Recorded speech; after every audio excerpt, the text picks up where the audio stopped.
Pak Awit juga ngasih motivasi, kamu harus bisa, sebab mereka bisa. Kenapa kamu nggak bisa? Kamu harus bisa, toh sama manusia. Bisa karena biasa, jangan takut salah. Karena dari kesalahan itu nanti ada ketemu.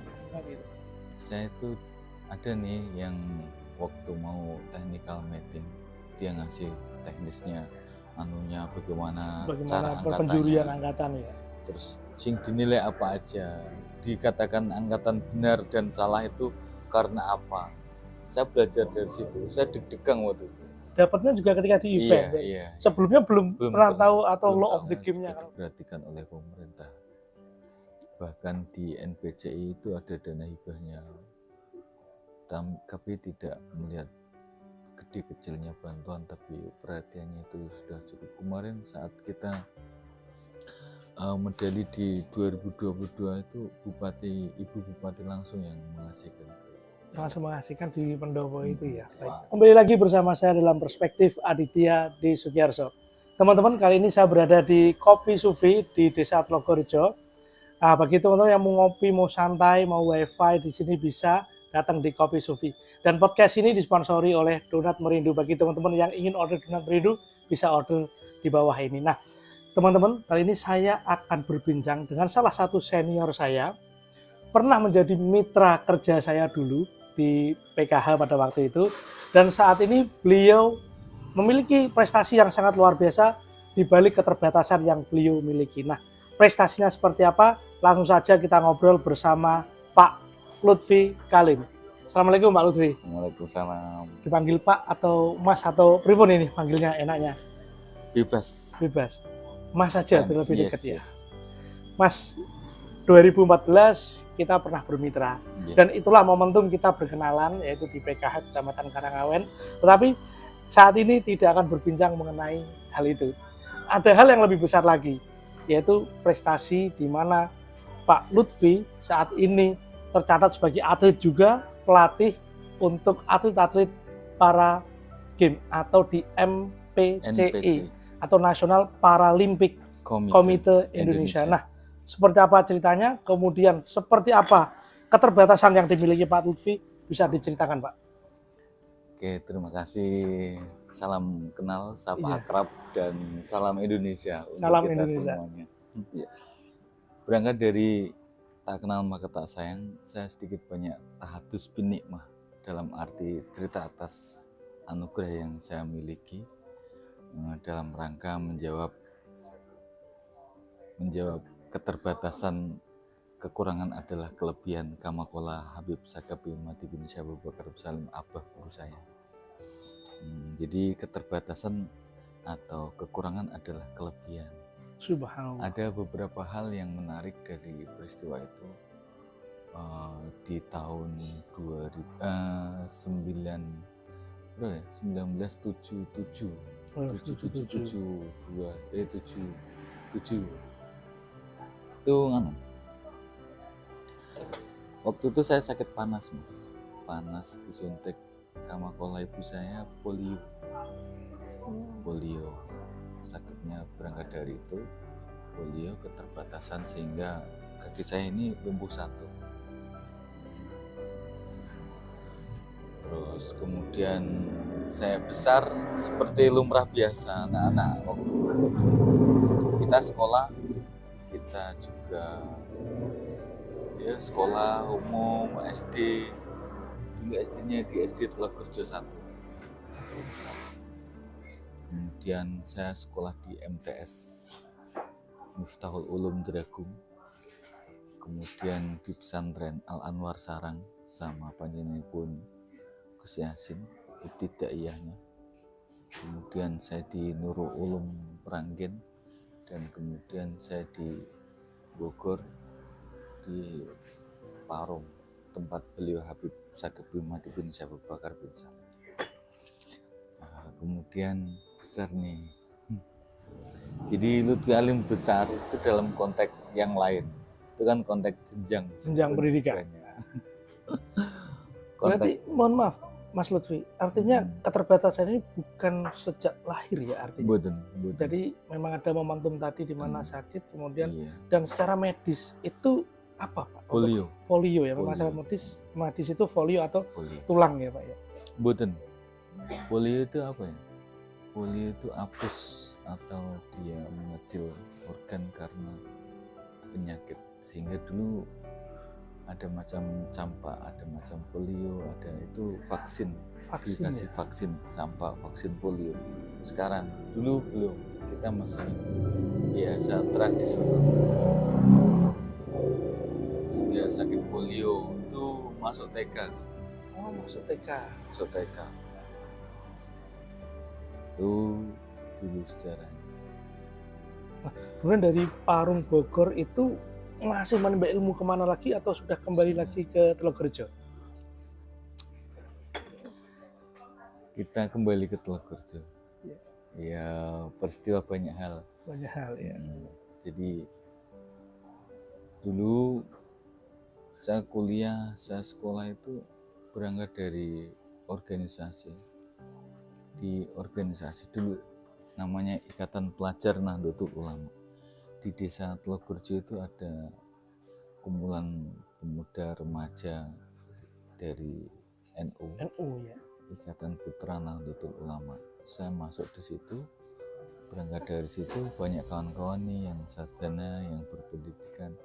Akhirnya kita nurut ikut bahwa saya harus sekolah dalam rangka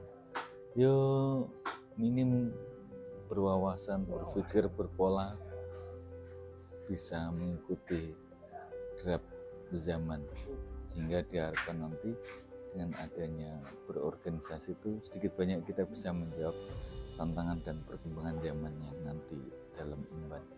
Berarti motivasi untuk bisa pendidikan sampai ke jenjang kuliah atau sarjana itu karena kebetulan berkumpul dengan teman-teman yang memang sudah memiliki sarjana, akhirnya memiliki keterikatan untuk saya juga harus sekolah seperti itu. Nah, Pak Lutfi, terkait untuk keterbatasan ini kan artinya bahwa apakah dulu pernah ada masa atau momen Pak Lutfi itu, Mas Lutfi itu merasa tidak menerima dalam kondisi hal seperti ini, dan ketika menyadari bahwa ini harus berdamai dengan kondisi itu sejak kapan?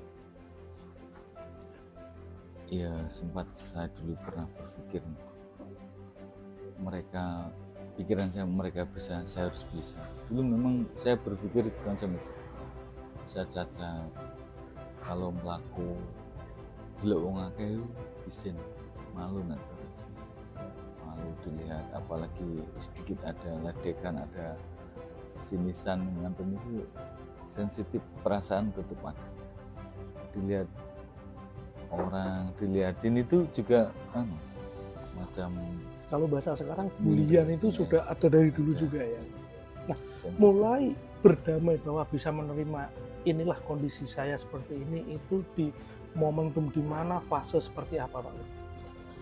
Saya ada namanya Bapak Abdul Hafid. Beliau itu pidato waktu pidato di kalangan teman-teman muda, namanya remaja al-hikmah di Jogja. Bapak Hafid itu pidato, hebat ya. Dalam hati kecil, saya bisa nggak seperti Pak Hafid itu? Bisa. Pak Hafid sekarang ngasih motivasi, kamu harus bisa, sebab mereka bisa. Kenapa kamu nggak bisa? Kamu harus bisa, toh sama manusia. Bisa karena biasa, jangan takut salah, karena dari kesalahan itu nanti ada ketemu kebenaran. Jadi saya termotivasi itu, saya jadi nggak minder lagi, harus bisa seperti mereka-mereka. Dan waktu itu saya terpilih di ketua IPMU ketua IPMU kecamatan waktu itu di desa. Di desa Telogorejo. Kalau di kecamatan saya di Karang Taruna. Karang Taruna ya. Saya ketua Karang Taruna kecamatan. Nah, teman-teman, menarik, di depan saya ini sudah ada beberapa medali. Nah, ini yang akan kita ulik dari keterbatasan menjadi sebuah prestasi. Artinya setelah berdamai dengan kondisi yang ada, penerimaan, kemudian mulai membangun untuk berprestasi di bidang olahraga. Selain olahraga, prestasi beliau juga banyak. Nah, kita lihat di sini ada medali dari ini Perparprov 3 Jawa Tengah 2018. Nah, kemudian Kejurprov 2019 ini Jawa Tengah NPCI tadi, Nasional Paralimpik Komite Indonesia. Nah, kemudian juga ini adalah untuk kejuaraan provinsi NPCI Jawa Tengah juga tahun 2022, tahun kemarin. Nah, yang ini juga sama. Angkatan terbaik. Nah, ini berarti medali, yang ini medali perunggu, medali perunggu, yang ini medali perak. Nah, bisa diceritakan Pak Lutfi proses bagaimana akhirnya memilih jalur prestasi di bidang olahraga? Saya dulu itu NPCI terbentuk di Kabupaten Demak. Saya turut serta pembentukannya itu dari arahan dari Dinsporapar Jawa Tengah. Kemudian saya sekretarisnya di NPCI. Kita untuk mengirimkan atlet untuk Parprov di Dono Hujan di asrama haji itu nggak ada atlet nih, kita belum kenal banyak teman-teman disabilitas. Karena baru juga ya di Demak. Di antara banyak cabang olahraga itu saya coba-coba waktu itu. Saya karena hobinya fitness dulu. Fitness. Saya mencoba ikut di daftar kontingen di Kabupaten Demak. Salah satunya saya. Kita ada 17 kontingen waktu itu mengirimkan di Solo, Jawa Tengah. Kita yang di angkat berat. Saya angkat berat. Jadi langsung coba-coba, dan pertama kali mengikuti event apakah menyabet juara atau belum? Langsung juara ya? Juara angkatan 3. Terbaik juga, angkatan di perak, sampai kuat berapa angkatan? Kita perunggu. Juara 3. Kita kalah di yang sebab Dimas itu kan juara 4 dunia. Juara 4 dunia. Lawannya. Untuk berarti bisa mewakili Indonesia di para games. Iya. Nah, menarik Pak. Games. Apakah ketika lifter ya bahasanya ya, berarti mengangkat beban bisa sampai berapa angkatan, berapa kilo Pak, pada waktu itu menyabet perunggu? Kalau 110. 110. Dan itu memang sudah maksimal Pak, tidak bisa ditambah. Sebab kita lihat di angkatan 1, 2, 3 itu lihat kemampuan dan lawannya sampai di mana. Tapi angkatan terbaik itu kita di ajang macam ya get-getan pas latihan itu. Kalau kita mas tanding itu juga melihat kelebihan dan kekurangan lawan. Apakah ketika mengikuti event pertama itu ada pelatih, langsung ada pelatih atau belum, Pak Lutfi ya belum. Karena biasa fitness bismillah berangkat gitu. Ya, gitu. Gitu. Jadi belum ada pelatih, belum ada official berangkat gitu. Saya itu ada nih yang waktu mau technical meeting dia ngasih teknisnya anunya bagaimana cara penjurian angkatan ya. Terus sing dinilai apa aja, dikatakan angkatan benar dan salah itu karena apa. Saya belajar dari situ, saya deg-degan waktu itu.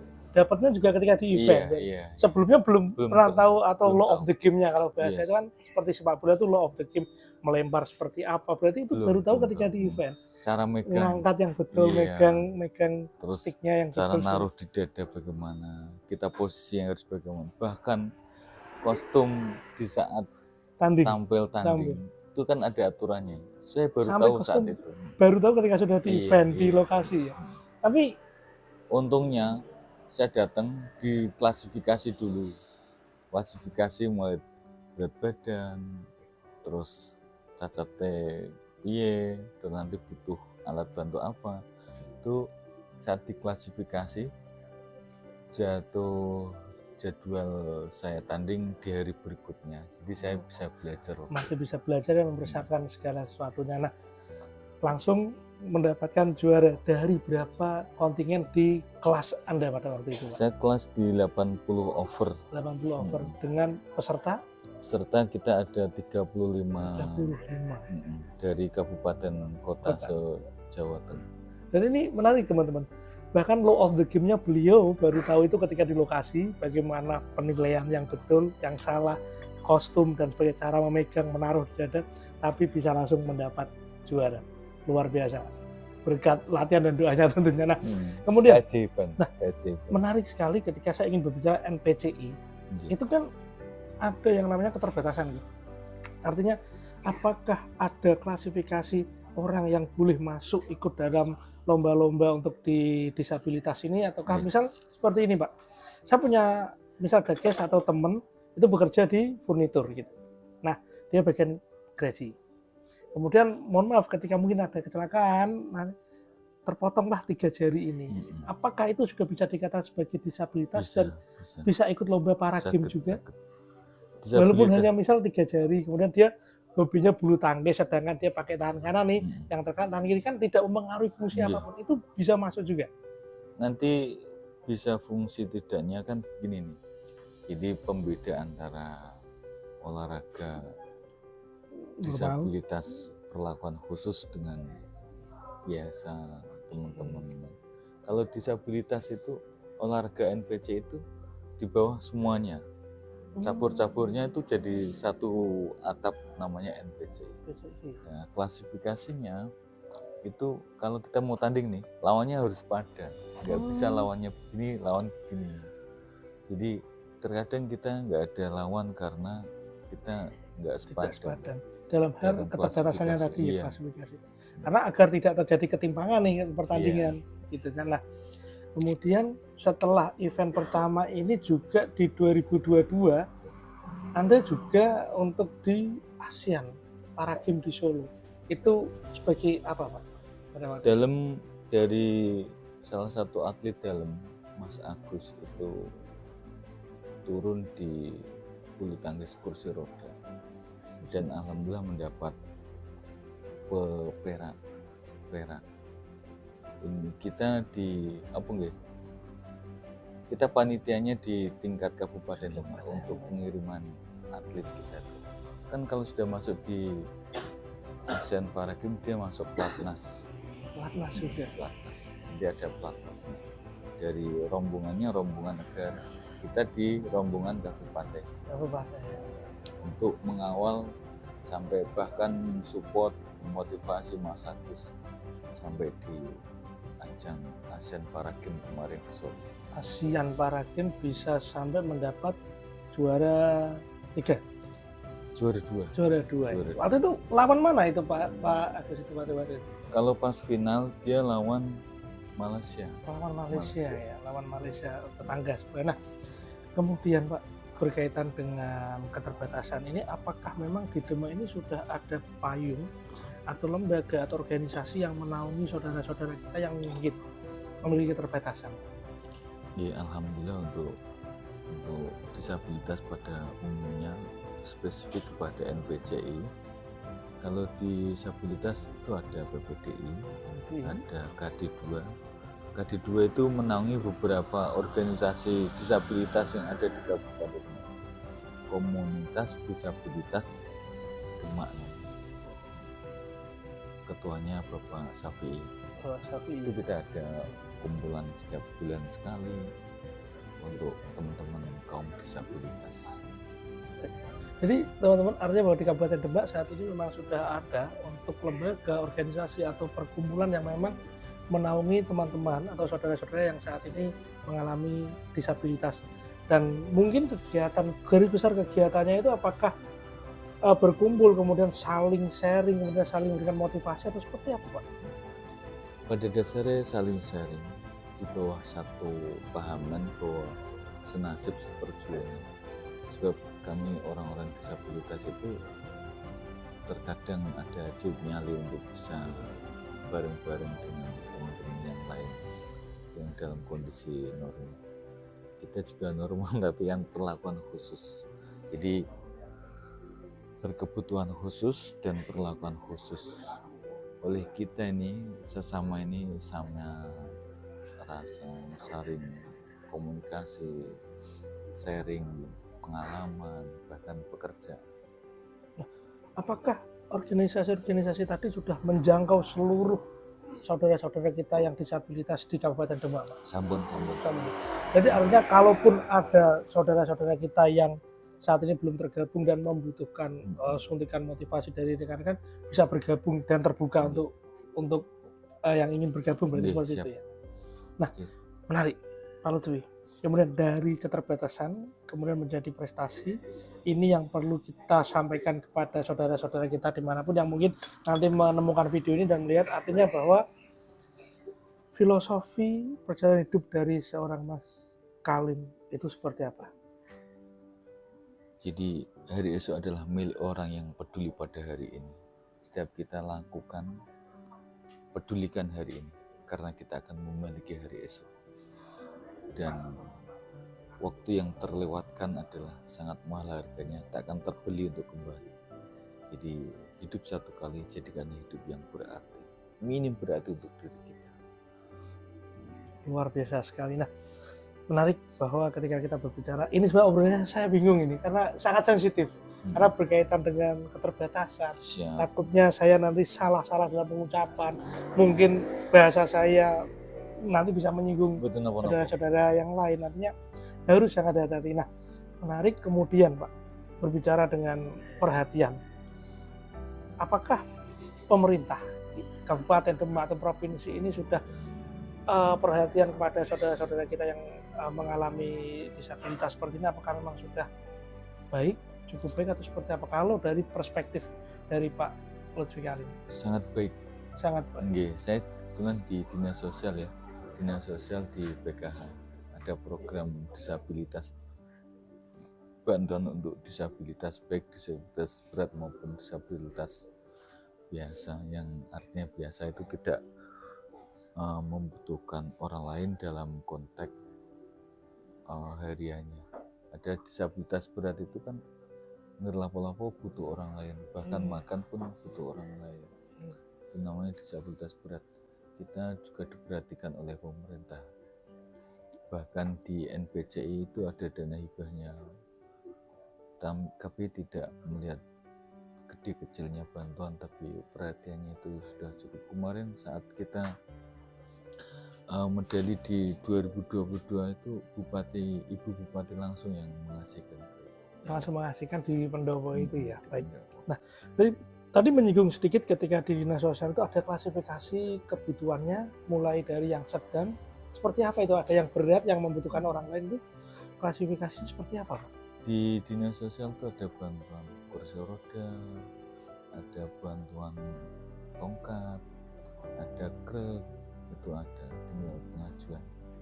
Nah, berarti saudara-saudara kita yang mungkin saat ini sedang mengalami kondisi-kondisi yang kurang menguntungkan atau kurang baik ini, artinya bisa juga nanti ke dinas sosial untuk mengajukan proposal sesuai dengan kebutuhannya. Mungkin yang butuh kursi roda, krek dan sebagainya, itu bisa nanti di dinas sosial ya, berarti Dinsos P2PA. Dan kebetulan Anda juga ada di bawah naungan Dinsos untuk di karir di Korkap PKH. Nah, menarik sekali, artinya ternyata di balik kekurangan tadi seperti pembuka yang sudah Pak Lutfi sampaikan, di balik kekurangan itu, selama kekurangan itu bisa dipetakan menjadi potensi dan akhirnya juga bisa menghasilkan prestasi seperti itu. Nah, sekarang pesan-pesan Pak Lutfi kepada rekan-rekan yang saat ini sedang mengalami kondisi disabilitas, pesan kepada yang mengalami disabilitas dan juga keluarga yang saat ini mungkin ada keluarganya yang sedang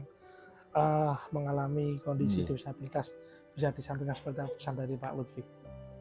Satu, syukuri apa yang kita punya, cintai apa yang kita miliki.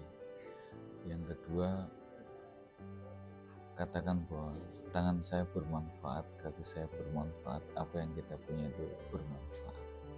Satu. Yang kedua, komunikasi, kualitas diri dan relasi komunikasi. Jalin hubungan, jauh malu lah. Sebenarnya kan biasa tertutup nih. kita menutup diri dan membatasi diri. Ini yang menjadi kendala pada diri kita itu, karena kita sudah terbatas dan dibatasi oleh diri.